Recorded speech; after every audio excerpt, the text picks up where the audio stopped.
Bueno, damos gracias a Dios. Este es el mensaje número 7 del Evangelio de Juan. Y vamos a continuar hablando de ello. El Evangelio de Juan, hermano, lo hemos dicho muchas veces, es maravilloso. En él está parte de la revelación dada por Dios y es uno de los evangelios más completos en cuanto a la divinidad de Cristo y también de cómo encontrar la vida eterna. Y precisamente por eso escogimos este texto clave, que el que cree en el Hijo tiene vida eterna. Más adelante vamos a hablar de ello. Ahora, vamos a hablar hoy del paralítico allí que estaba en Betesda. Betesda era un barrio de la ciudad de Jerusalén situado al norte del templo, o sea, estaba bien cerquita del templo. Acuérdense que en ese tiempo todavía el templo estaba en pie, no fue destruido hasta el año 70 por el general Tito, que después llegó a ser emperador romano. Ahora, Betesda, significa casa de misericordia y podía acoger a muchas personas. Y es significativo que se llama casa de misericordia, y vamos a ver por qué se le llamaba así. Así que era un estanque. Acuérdense que en el tiempo bíblico estos estanques se usaban porque allí la gente, pues, unos iban quizás a bañarse, a refrescarse, en otros lugares se dedicaban para que la gente lavara ropa, pero mayormente se tomaba allí para almacenar agua. Acuérdense que estas regiones eran regiones que no abundaba el agua como en otros lugares del planeta. Así que era un lugar que significaba casa de misericordia. Ahora vamos a ver el milagro del paralítico de Betesda. Antes de entrar en este texto, fíjense que el significado de Betesda es casa de misericordia. Yo sé que este mes, inclusive en el mundo cristiano, se hace énfasis en el amor de Dios y en la amistad. Estamos en el mes del amor y de la amistad. Y en verdad que Dios es amor y tenemos que estar hablando no un mes, sino durante todo el año, todos los días y en cada momento. Junto con el amor de Dios está la misericordia. O sea, usted no puede separar la misericordia del amor. Un día me dijeron, pastor, ¿y cómo define la misericordia? Bueno, la misericordia es el amor en acción. O sea, Dios obra porque tiene amor y entonces eso le obra a obrar con misericordia. Y precisamente este estanque de Betesda, su significado era casa de misericordia. Desde que el hombre pecó ha habido personas necesitadas y enfermas. Dice allí el pasaje de Juan 5, 2 y 3, y hay en Jerusalén un estanque llamado en hebreo Betesda. En esto yacía una multitud de enfermos, cojos, ciegos y paralíticos que esperaban el movimiento del agua. Juan 5, 2 y 3, después vamos a explicar eso del movimiento del agua. Ahora, Romanos 5, 12, que así que dice como por el pecado del hombre, por el pecado de Adán, el pecado pasó a todos los hombres. El pecado que trajo necesidad y enfermedad. Esto me trae a la mente, que es parte también del pecado. ¿Se recuerdan cuando aquella mujer cogió el frasco de alabastro y lo derramó sobre la cabeza de Jesús? Y era porque era para ungir el cuerpo que iba a ser sacrificado en la cruz y estaba dentro de los planes y propósitos de Dios. Y entonces Judas, que era el tesorero de la iglesia y que por cierto era el traidor, pues digo, ¿y por qué no se vendió este frasco por 400 denarios? Acuérdense, el denario, creo que vamos a verlo en la lección, no sé si en esta o en la otra, el denario era el salario de un día, así que 400 denarios equivalía al salario de más de un año de una persona. Y entonces él dice, bueno, ¿y por qué no se toma estos 400, este frasco se vende por 400 denarios y se reparte a los pobres? Déjeme decirle, la mayor parte de eso lo iba a coger él no iba a repartir nada. Él no tenía ni misericordia ni la sentía. Acuérdense que el diablo lo estaba preparando para entregar a su maestro. Pero en esa oportunidad, Cristo dijo algo muy significativo que a veces se nos olvida.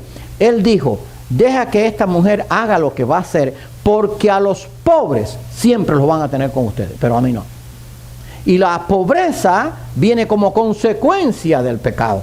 Si el hombre no hubiera pecado, no hubiera habido ni enfermedad, no hubiera habido necesidad, ni hubiera habido tampoco pobreza, porque la bendición de Dios estaría sobre sus hijos, sobre sus criaturas, sobre los que Él formó. Por ejemplo, en el reino eterno de Dios, y vuelvo otra vez a esa última revelación, en el reino eterno de Dios, si alguno piensa que va a haber pobreza, no conoce lo que es el reino eterno de Dios. Vamos a tener completa paz, pero no una riqueza material, déjame ver si puedo, sino más bien una riqueza espiritual. Pero también vamos a tener, o vamos a ver, o vamos a disfrutar de riqueza material. Hay un pasaje, búsquelo después usted en su Biblia, está allí, si no me equivoco, en el capítulo 21 o 22 de Génesis, que dice que las calles son de oro. Algunos han dicho, yo lo respeto, que dice que esto es figurativo o de una forma de expresar algo de la belleza. Hermano, yo creo que en verdad van a ser de oro, porque el oro tiene una propiedad, no se corrompe ni se contamina, el oro de verdad. Además, si Salomón, que era un rey terrenal, pudo hacer un trono de oro que era maravilloso y la gente se maravillaba, ¿por qué la ciudad celestial no puede tener las calles de oro? ¿Cuál es el problema? ¿De quién es el oro y la plata? ¿No es del Señor? El Señor puede hacerlo como quiera. Así que vamos a disfrutar de riqueza, sobre todo espiritual, pero también material. ¿Usted se imagina una ciudad con calles de oro? No se ensucia. El oro va a estar siempre brillando, caminando por las calles de oro. Bueno, el pecado trajo pobreza, trajo allí enfermedad, y por eso se reunían la gente en este estanque de allí de Betesda, porque querían ser sanados. Y vamos a ver qué es lo que tenía que ver con el movimiento del agua. Dice que venía un ángel, escuche bien, lo relata Juan, después usted se lo lee, porque yo quiero que usted tenga tarea, lea la Biblia, para que usted verifique que lo que el pastor dice está correcto. Dice que venía un ángel de vez en cuando, revolvía el agua, ellos de alguna forma sabían cuándo iba a ser, o más o menos cuándo iba a ser, y cuando revolvía el agua, el que primero se metía era sanado. Dios quizás estaba usando esto para que manifestar su poder y como un acto de misericordia. El Evangelio de Juan no dice en ningún momento que esto no era verdad. O sea, que no era un hecho que ocurría. Dios puede hacer lo que Él quiera. Sí, porque ahora vamos a ponerlo, la gente se pone a disertar, no, que eso es una alegoría. No, posiblemente fuera así, el ángel venía. Los ángeles, ¿no dice la Biblia que están al servicio de Dios o no están? Y Dios tiene millones de ángeles que le sirven. Y usaba aquello porque estaba preparado para su ministerio. ¿Por qué? Porque Dios quería que la gente viera a Dios como un Dios de amor y misericordia, también de justicia, ¿verdad? Y de ira justa. Pero acuérdense que este estanque de Betesda se llamaba Casa de Misericordia. Y allí venían multitud, era un lugar que cabían muchas personas, había multitud de enfermos, ciegos, cojos y paralíticos. ¿Se acuerdan que durante el ministerio terrenal de Cristo sanó 584 personas? ¿Está correcto? No está correcto, ¿verdad? Y eso algunos dicen, algunos se ponen a inventar el número. No, Cristo sanó a cientos y cientos de enfermos. La Biblia no registra la cantidad. Y más, levantó a muertos. Se relatan algunos, por ejemplo, el de la hija de Jairo, se relata el de Lázaro, que es el más significativo. Pero Cristo resucitó muertos. Le dio vista a los ciegos, levantó los cojos, los paralíticos. Y entonces, ¿por qué este estanque allí? Bueno, el estanque era, porque estaba antes que Cristo viniera, era una preparación, como decirle a la gente, oye, viene algo mejor que esto todavía. Pero del que Dios enviara a su ángel podía ser. Algunos dicen, eso no puede ser. Bueno, si tú dices que no puede ser, yo te lo respeto. Pero yo creo que Dios puede usar los ángeles como Él quiere. Ahora, el poder de Dios para sanar. Juan 5, 5 al 9. Y acuérdese que usted va a recibir el material, así que lo puede verificar después. Y había allí un hombre que hacía 38 años. Fíjense cómo la Biblia habla en detalle. Menciona la edad del hombre. 38 años que estaba enfermo. O sea, que no eran 2 o 3 días. Cuando Jesús le vio acostado, Jesús, acuérdese que sabía todas las cosas. Le dijo, ¿quieres ser sano? O sea, el Señor le dijo, ¿tú quieres ser sano? El Señor sabía que él quería ser sano, pero el Señor quería dar la oportunidad. Bueno, toma tú una parte, ¿no? O a ver qué es lo que tú quieres. El Señor le respondió, Señor, le respondió al enfermo, todavía no había conocido a Jesús. No tengo quien me meta en el estanque cuando se agita el agua. O sea, porque para que la gente fuera sanado, cuando el ángel movía el agua, el que primero se metía, ese era sanado. Pero como era paralítico, no tenía quien lo metiera. Porque claro, el que estaba al lado de él posiblemente fuera un enfermo, que tenía problemas quizás en los brazos, o quizás una enfermedad, y ese se metía primero. No lo iba a meter a él, porque el hombre es así. Pero él dijo, no tengo quien me meta en el estanque cuando se agite el agua. Entonces Jesús le dijo, levántate, la autoridad de Cristo como Dios que es para sanar, levántate, toma tu lecho y anda. Y al instante aquel hombre fue sanado. Juan 5, 5 al 9, y allí en Mateo 19, 26 dice que para Dios todo es posible. Jesús le dijo al momento, levántate, toma tu lecho y anda. Y al instante, aquel hombre fue sanado. Y entonces ahora, hermano, cuando yo veo esto, acuérdense que yo he dicho siempre esto y lo voy a seguir repitiendo. El conocimiento bíblico es bueno, pero si no lo aplico a mi vida espiritual, de nada me sirve. Simplemente la mente y punto. Por eso se olvida, ¿verdad? Pero en el corazón no. Ahora bien, ustedes saben que ahora hay sanidades progresivas para estafar a la gente. Yo no sé si ustedes han oído mentar la Iglesia Universal. La Iglesia Universal surgió allá en Brasil, donde hay una buena obra evangélica, pero también hay mucha confusión con falsas doctrinas y falsas sectas. La Iglesia Universal está a nivel mundial. Entonces yo me recuerdo cuando yo vivía en Miami, que allá hay una iglesia universal. Pero ¿qué es lo que pasaba? En la Iglesia Universal usted lo sanaba, pero era de acuerdo a la ofrenda. Por ejemplo, usted venía con un problema y el pastor le decía, bueno, ¿cuánto tiene? Bueno, tengo $100. Bueno, el Señor hoy te va a sanar una, porque es que hay que dar en agradecimiento. El Señor te puede sanar hoy una parte. Entonces la semana que viene, si traes 500, entonces no completo todavía, pero bueno, ya la sanidad va a ser todavía un poquito más. Y hermano, estafaban a la gente, aquella iglesia se llenaba. Cristo sanaba de gratis, porque Dios da las cosas de gracia al instante y sin pagar un kilo. Aquel paralítico de 38 años fue sanado de tal forma que tenía fuerza para tomar el lecho y levantarse. Oye, llevaba 38 años sin caminar. Ustedes saben que los músculos se atrofian. Ya llega un momento. ¿Qué nos pasa cuando nos levantamos? A mí me pasa. No sé si será por la edad, porque yo no soy tan viejo, no, mentira. Pero bueno, lo que voy. Cuando usted se acuesta mucho rato, se sienta mucho rato, ¿qué pasa? Usted se levanta con unos dolores. ¿No es así, doctor? Y entonces usted tiene que empezarse a estirar hasta que usted se estira. Imagínese un hombre que llevaba 38 años sin caminar y fue sanado de tal forma que al instante cogió su lecho y se fue. El lecho no era que pesara, pero tenía que ser la fuerza de tomarlo. Hermano, Dios cuando hace la obra, la hace completa, porque el poder es de Él.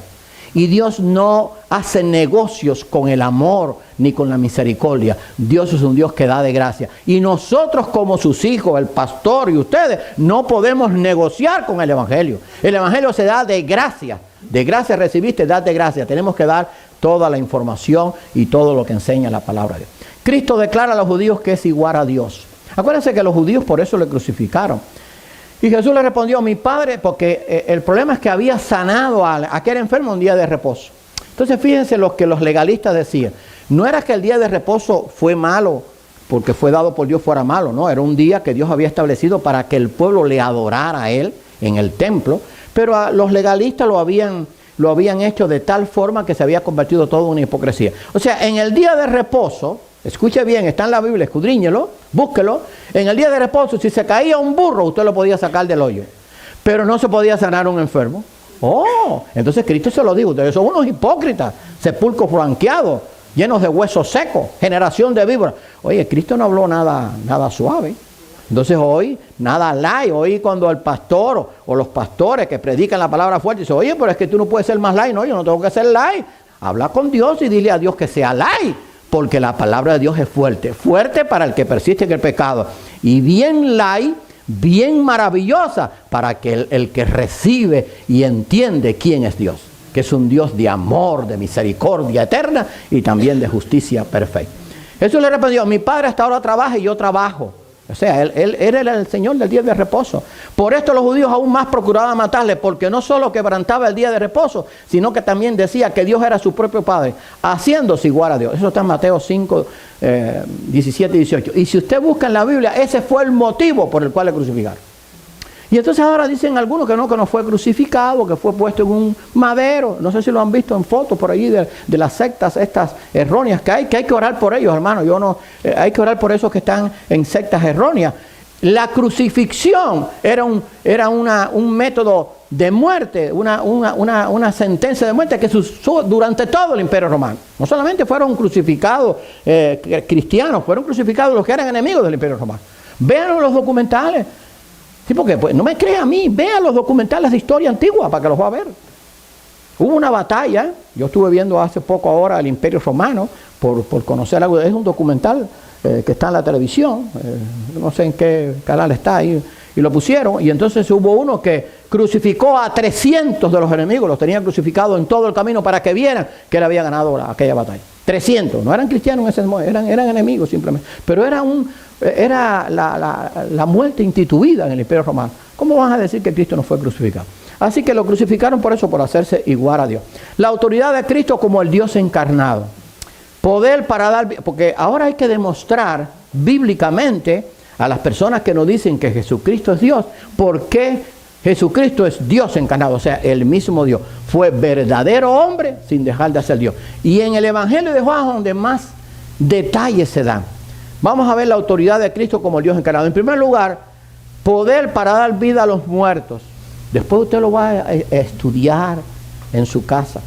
Porque como el Padre levanta a los muertos, o sea, está haciendo una comparación entre el Padre y el Hijo. Como el Padre levanta a los muertos y les da vida, así también el Hijo a los que quiere dar vida. Juan 5, 21. Eso no es una igualdad entre el Padre y el Hijo.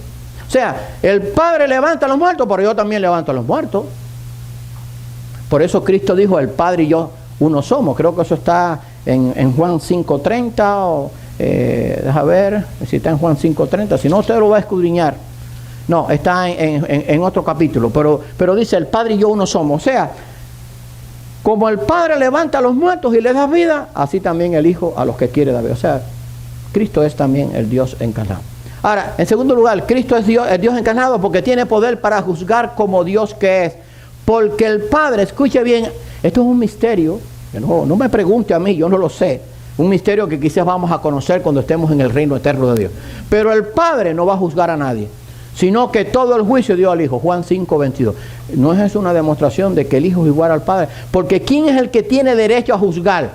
Dios el Padre, no. Si lo vamos a ver así, el Jehová, el que se manifestó a Israel como Jehová es nuestro Padre.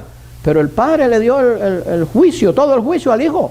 Porque el Hijo es igual que Él. Lo que hace el Hijo es igual que si lo hiciera el Padre. Eso es lo que la gente no entiende. Y hay muchos, tristemente, que no creen en la Trinidad.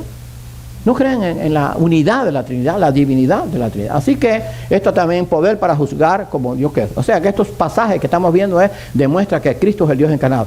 Cristo debe ser, está fuerte. Fuerte digo yo, no sé qué hacen. El problema es que estas sectas han cambiado la palabra. Le cambian lo que dice la palabra, la arreglan a su manera y la enseñan. Además, en esos lugares, escuche bien, en esos lugares que son sectas, no le dejan a usted estudiar la Biblia sola. Le dicen, no, mire, usted no puede leer la Biblia sola. Usted primero, antes de leer la Biblia, usted tiene que leerse estos libros, que por cierto se los cobran. Entonces, léase esos libros y después entonces lea la Biblia. Todo lo contrario de lo que hacen muchos pastores, porque hay muchos pastores que predican la palabra. Los pastores, ¿en qué estamos? Lea la Biblia. Es más, yo tengo muchos materiales escritos, de escritos que yo daba cuando campaña, y yo le decía a la gente, si usted no tiene tiempo para leer el escrito que yo hice, lea la Biblia, pero no lea mi escrito. O sea, no le quite el lugar de la palabra de Dios. O sea, la palabra de Dios es su revelación. Usted tiene que leerla. No por lo que yo diga, usted tiene que verificarlo. Porque hay muchos engañadores. Digo, eso lo escribió Juan. Han venido últimamente, y eso estaba hablando del tiempo del fin, muchos engañadores. O sea, que engañan, y una fraseología muy bonita, engañan con palabras dulces la verdad del Evangelio. Cristo debe ser honrado como el Padre. Fíjense qué clase de verdad, de evidencia más fuerte de que Cristo es Dios. Para que todos honren al Hijo como honran al Padre.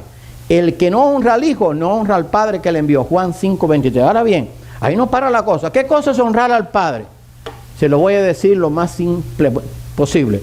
Honrar es adorar. Darle toda la gloria. Todo lo que Él se merece, dárselo a Dios.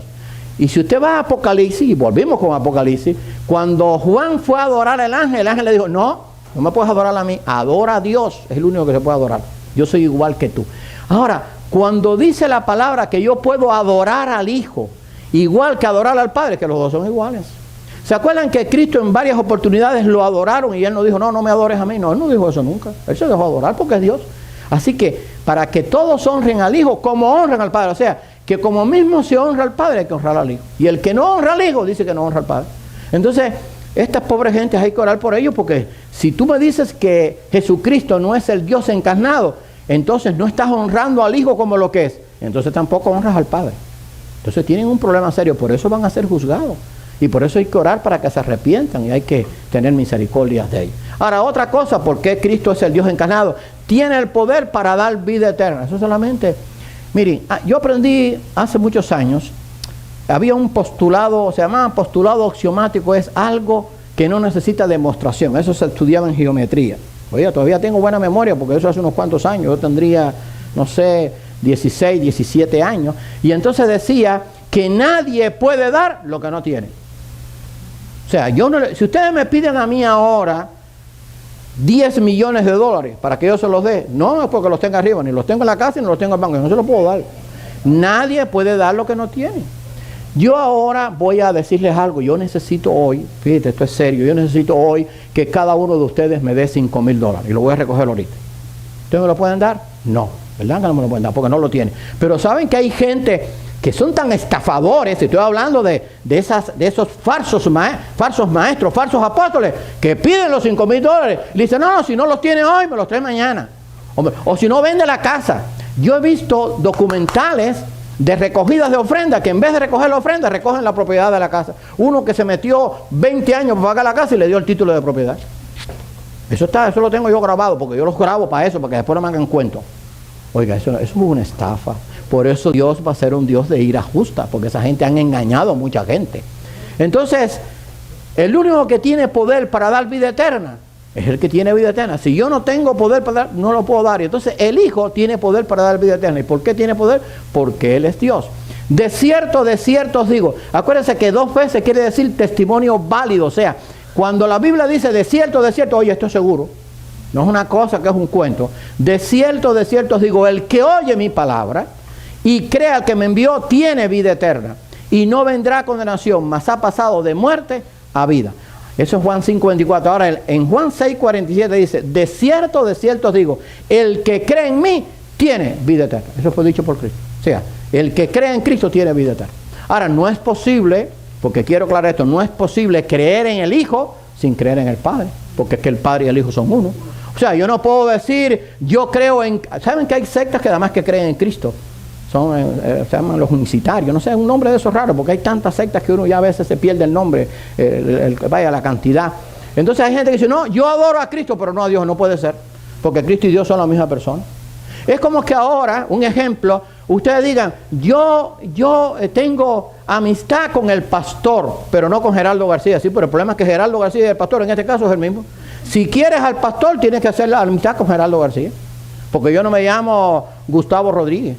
Perdone si aquí es Gustavo, yo no tengo nada en contra de los Gustavos. Estoy diciendo, Gustavo se llama mi hermano. O sea, yo no puedo decir que nada más que creo en el Hijo si no creo en el Padre, o que yo adoro al Hijo y no adoro al Padre. O sea, es imposible. Así que, de cierto os digo, el que cree en mí tiene vida. Todo el que cree en Cristo tiene vida eterna. Y creer en Cristo es creer en Dios. Ahora, fíjense en esta declaración. El que cree en mí tiene vida eterna. No dice tendrá vida eterna. Porque esa es otra. O sea, cuando usted cree verdaderamente y usted se arrepiente, no es que va a tener vida eterna, ya usted la tiene. Porque la muerte, ¿qué cosa es? Un lapso, un segundo, y usted pasa a la eternidad. Entonces yo puedo decir, yo soy eterno, por la gracia de Dios. Si creí verdaderamente, no sé si me estoy explicando. O sea, porque lo que me separa de la eternidad es como un pestañeo. Ya, pasé a la eternidad. Y ya estoy con él. Entonces tengo vida eterna. Porque si no, Cristo no lo dice. El que cree en mí, Él no dijo tendrá. El que cree en mí tiene vida eterna. Claro, hay que creer verdaderamente, hay que arrepentirse de sus pecados. No es que yo levanté la mano, hice una oración, hice una declaración. Hay gente que le toman hasta un papel y firma aquí y ya tienes vida eterna. No, eso no funciona así. Eso es algo del corazón con Dios. Y el que te va a sellar no es el cuño de la iglesia del pastor donde está. El que te va a sellar es el Espíritu Santo cuando tú creíste verdaderamente. Y entonces ahí tienes vida eterna. Así que el que cree en Cristo tiene vida eterna, así como el que cree en Cristo cree en el Padre. La resurrección de los muertos. El poder de Cristo para resucitar. Eso es un poder que solamente tiene Dios, pero lo tiene Cristo. De cierto os digo, viene la hora, y ahora es cuando los muertos oirán la voz del Hijo de Dios, y los que lo oyeren vivirán. Fíjense que ahí no se pone la voz del Padre. Claro, la voz del Padre es igual a la voz del Hijo. ¿Se acuerdan en el bautismo? La voz que se dio desde el tercer cielo. Este es mi Hijo amado en quien tengo contentamiento. Pero Él dice, de cierto os digo, viene la hora, está hablando del tiempo de la resurrección, el tiempo final. Y ahora es cuando los muertos oirán la voz del Hijo de Dios y los que lo oyeren vivirán. O sea que Cristo tiene poder para resucitar porque es Dios. Él tiene poder para dar vida eterna. Léase 1 Corintios 15, yo lo he dicho muchas veces, ahí está el mejor tratado de resurrección. Y ahí se habla que por haber Cristo vencido la muerte y resucitado al tercer día, después de manifestarse 40 días, ascender a los cielos, nosotros tenemos también la seguridad de la resurrección por la fe en Él. El Padre y el Hijo tienen vida en sí mismo. Voy a leer el pasaje, después voy a decir lo otro. Porque como el Padre, escuche bien, por eso le digo que Juan es maravilloso, hermano. Yo no me cansaría de predicar de Juan, claro, no los voy a estar predicando siempre de Juan. Porque bueno, predico de Juan y de toda la palabra, porque la Juan está dentro de la palabra. Pero quiero decir, el Evangelio de Juan es para que todo creyente se lo estudie una y otra vez, porque tiene una profundidad. Ahora, toda la palabra de Dios hay que estudiarla. Como el Padre tiene vida en sí mismo, así también ha dado al Hijo el tener vida en sí mismo. Juan 5:26. Entonces los que están en contra de esto dicen, bueno, el Hijo tiene vida en sí mismo porque el Padre se la dio. Eso es un misterio. Pero vida en sí mismo quiere decir que siempre la tuvo. No sé si me estoy explicando. O sea, vida en sí mismo es que no viene de nadie, la tiene Él. O sea, vida en sí mismo. Ahora, hay un misterio que nosotros no sabemos, lo vamos a quizás a descubrir en el reino eterno de Dios, un misterio en la Trinidad, ¿verdad? El Padre se presenta como Jehová, nuestro Padre, el Hijo, el mediador, el intercesor, el que murió en la cruz, y el Espíritu Santo, el que sella, el que enseña, el que guía. Pero es que los tres son uno. Pero los tres tienen vida en sí mismos, porque son Dios, son parte de la divinidad. O sea, que el Padre tiene vida en sí mismo y el Hijo tiene vida en sí mismo. O sea, nadie se la dio. Ahora, yo lo he dicho otras veces, ¿cómo son esas reuniones entre el Padre, el Hijo y el Espíritu Santo? No me pregunte a mí. Y si alguien se lo quiere decir, eso es un estafador. Lo digo a voz en cuello. Eso es un mentiroso, porque eso no hay quien lo diga. Eso es el misterio de la Trinidad. Lo revelado ya lo sabemos. Lo que no es revelado, lo secreto pertenece a Dios. Pero los tres trabajan en unidad. O sea, nunca, déjame ver si explico esto bien, nunca ha habido un desacuerdo entre el Padre, el Hijo y el Espíritu Santo. Nunca. ¿Ustedes se imaginan un desacuerdo entre ellos? El Padre dice, no, yo digo esto. Y el Hijo, no puede ser. ¿Sabe que eso ocurre, no? Y el Espíritu Santo, no, porque... Entonces usted no se ha fijado que a veces en algunas iglesias se lleva algo a la propuesta y dice, no, yo no estoy de acuerdo con esto, yo no estoy de acuerdo con esto, y el otro, y entonces Patricio, yo tampoco estoy de acuerdo, y entonces nadie está de acuerdo y no se acuerda nada, punto, porque nadie está de acuerdo, un pleito. Nunca ha habido pleito en el cielo, digo, en la divinidad, ni con los ángeles que no pecaron tampoco, ya no hay pleitos con ellos, porque hay una unidad perfecta. En el reino eterno de Dios, otra de las cosas que no va a haber van a ser pleitos. Pues saben que hay pleitos en la familia, ¿verdad? No les voy a preguntar cuándo fue su último pleito, no me lo digan. Pero a veces peleamos por cualquier bobería. Ahora, por ejemplo, yo estoy en mi oficina o en el cuarto y dejé la Biblia o un libro aquí. Entonces llegó mi nieto y entonces lo puso aquí, un ejemplo. Y entonces yo, ¿quién me movió? Y entonces fue un escándalo. Pero yo, si no es escándalo, coge la Biblia, hijo, ponla para acá. Mi amor, cuando la vuelvas a coger, dime dónde está. Pero con Dios no hay pleitos. Y en el reino eterno de Dios no va a haber pleito. ¿Usted se imagina vivir por la eternidad con un vecino que usted nunca tuvo un problema con él? A veces los vecinos no le hacen cosas que usted dice, oye, no va a haber problema, no va a haber pleito. Bueno, en la divinidad nunca ha habido pleito porque son un solo Dios, un solo pensamiento, unos mismos atributos. O sea, es el mismo Dios. La resurrección es para justos e injustos. No os maravilléis de esto, porque vendrá ahora cuando todos los que están en los sepulcros oirán su voz. Y los que hicieron lo bueno saldrán a resurrección de vida, y los que hicieron lo malo a resurrección de condenación. Mateo 5, 28, 29. Pueden leer en Daniel 12, 2 también se habla de estas dos resurrecciones. Si a usted le pregunta si todo el mundo va a resucitar, todo el mundo va a resucitar. No solamente los justos, los injustos también. Pero unos van a resucitar para condenación eterna y otros para vida eterna. Entonces, hay creyentes, tristemente, que no creen eso. Y entonces, hijo mío, eso no es para ustedes, eso estoy hablando para los que dicen eso. Hijo mío, ¿y eso que está en la Biblia, cómo tú lo entiendes? Dice que todo el mundo va a resucitar. Y también lo dijo el profeta Daniel. Y está en la Biblia, y está en Apocalipsis. O sea, va a haber resurrección de muertos, y Cristo lo enseñó.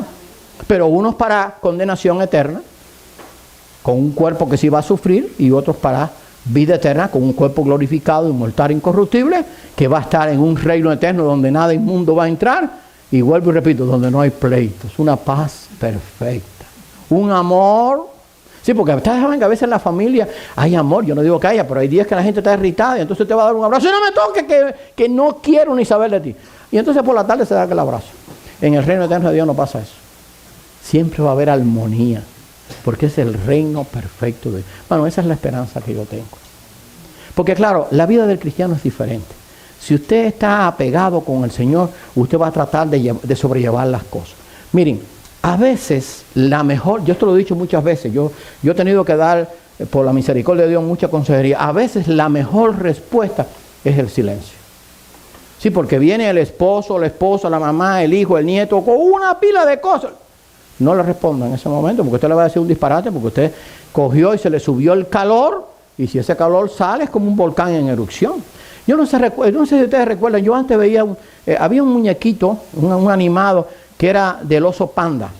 Y entonces el oso panda en un momento coge una ira y se pone rojo. ¿Saben que eso es evidencia de que tiene llano de ira? Y entonces él se metió en el río y empezó a contar, y entonces empezó a cambiar los colores, y entonces después ya la ira se le fue. Hermano, haga algo. Cuando usted esté lleno de ira, no responda. Cuente. No cuente hasta 10, ni hasta 100. A veces hay que contar hasta 1000, a veces se duerme. Mire, es mejor, escuche bien, es mejor cuando está algo que ocurrió y se provocó ira, espera al próximo día. O si ocurrió por la mañana, a las 6 de la mañana, espera a las 11 de la noche, para ver si ya la ira bajó, porque a veces la ira demora en bajar, ¿sabe? Está como trabada. Denle tiempo. Pero hermano, qué bueno es que en la resurrección, cuando estemos en el reino eterno, ya no habrá ira.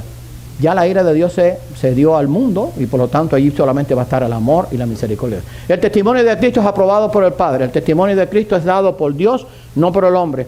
Cristo decía, porque yo no recibo testimonio de hombre alguno, mas digo esto para que vosotros seáis salvos. Mas yo tengo mayor testimonio que el de Juan el Bautista, porque las obras que el Padre me dio para que cumpliese, las mismas obras que yo hago, dan testimonio de mí, que el Padre me ha enviado. O sea, cuando Él resucitó muertos, levantó los ciegos, alimentó a aquella gente que le seguía. Para conocer a Cristo hay que escudriñar la Biblia. No.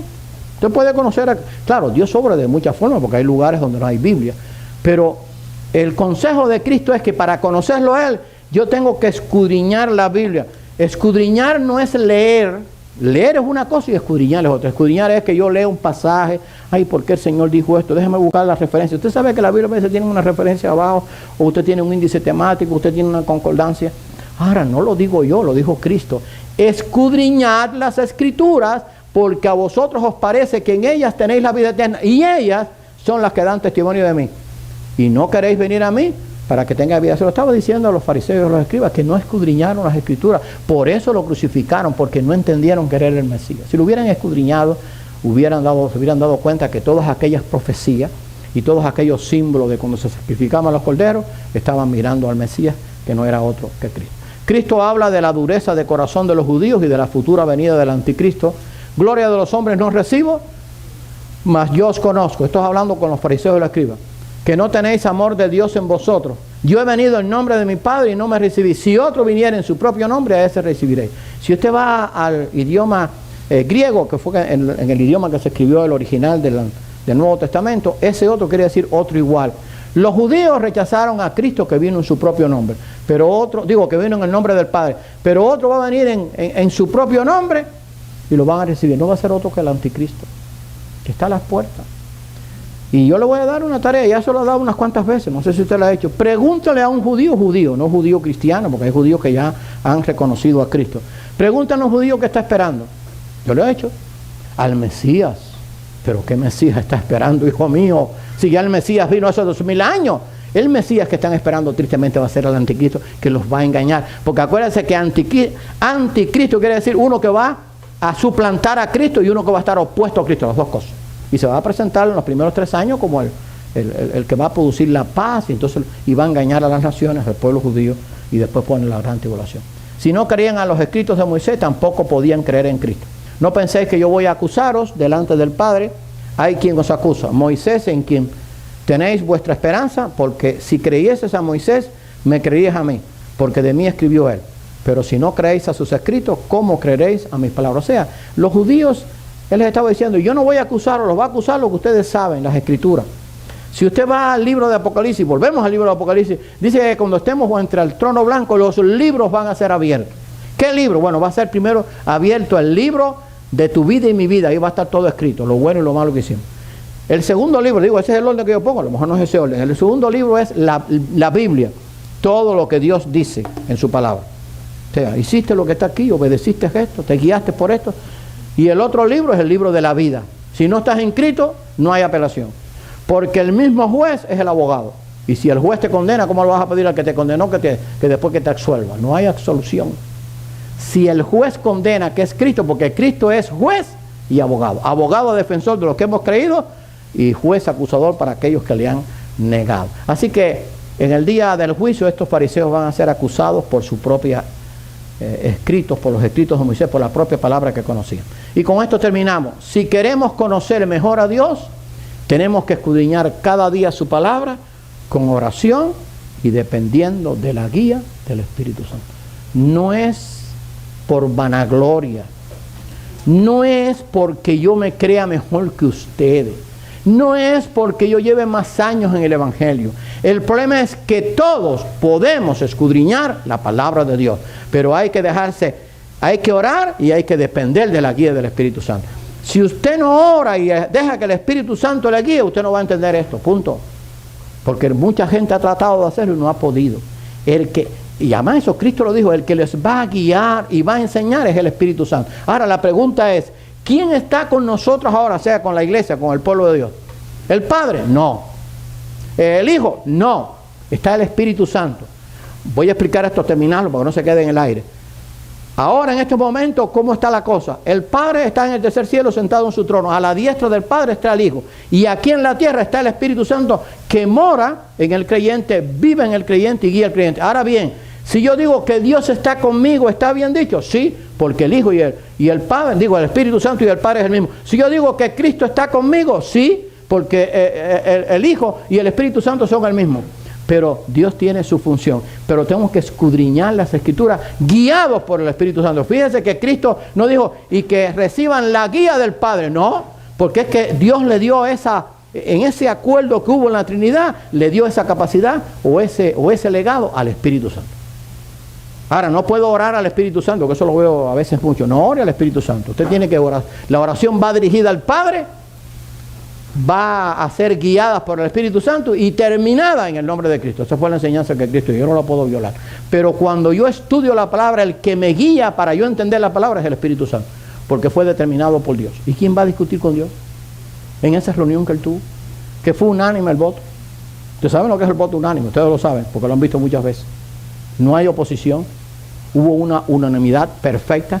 Qué bueno, hermano, es saber que si escudriñamos la Escritura, podemos comprenderla si oramos y nos dejamos guiar por el Espíritu Santo. Vamos a orar. Señor y amante Padre, gracias por tu palabra que nos ha sido revelada, por la obra que ha hecho en nosotros el Espíritu Santo, después de que hemos puesto la fe en Jesucristo, después de que el Padre entregó a su Hijo y se hiciera hombre para que muriera en la cruz.